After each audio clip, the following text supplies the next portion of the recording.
ಓಂ G. ಕರ್ನಾಟಕದ ಎಲ್ಲ ಯೋಗಿ ಆತ್ಮಗಳಿಗೆ ಯೋಗ ಸಾಧಕ ಭವರ್ಲಾಲ್ ಆರ್ಯ ಮಾಡುವ ನಮಸ್ಕಾರಗಳು. ಗುರುಪೂರ್ಣಿಮೆಯ ಹಾರ್ದಿಕ ಶುಭಾಶಯಗಳು. ಆತ್ಮೀಯರೇ, ತಾವೆಲ್ಲರೂ ಯೋಗದ ಸೇವೆಯಲ್ಲಿ ಅದ್ಭುತವಾದ ಕಾರ್ಯವನ್ನು ಮಾಡ್ತಾ ಇದ್ದೀರಿ. ನಾವು ಪತಂಜಲಿ ಯೋಗಪೀಠ ಪರಿವಾರದ ವತಿಯಿಂದ ಈ ಗುರುಪೂರ್ಣಿಮೆಯಿಂದ ಬರುವ ಗುರುಪೂರ್ಣಿಮೆ ಒಳಗಾಗಿ 31 ಜಿಲ್ಲೆಗಳಲ್ಲಿ ಯೋಗ ಶಿಕ್ಷಕರ ತರಬೇತಿ ಶಿಬಿರ ಹಾಗೂ ವಾರ್ಡ್ಗೆ ಒಂದು ನಿರಂತರ ಯೋಗ ಕೇಂದ್ರ, ಮನೆಗೆ ಒಬ್ಬರು ಯೋಗ ಶಿಕ್ಷಕರ ತರಬೇತಿ ನೀಡುವಂಥ ಸಂಕಲ್ಪ ಮಾಡಿದ್ದೀವಿ.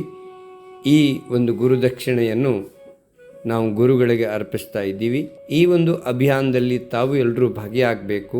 ಕನಿಷ್ಠ ದಿನಕ್ಕೆ ₹1ದಂತೆ 365 ರೂಪಾಯಿ ಅಥವಾ ನಿಮ್ಮ ಶ್ರದ್ಧೆ, ನಿಮ್ಮ ಭಕ್ತಿಗೆ ಅನುಗುಣವಾಗಿ 500, 1000, 10,000, ಕೆಲವರು 1,00,000 ಅರ್ಪಿಸ್ಬೋದು.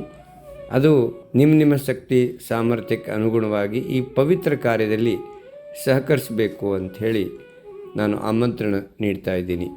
ಧನ್ಯವಾದ. ಶುಭವಾಗಲಿ.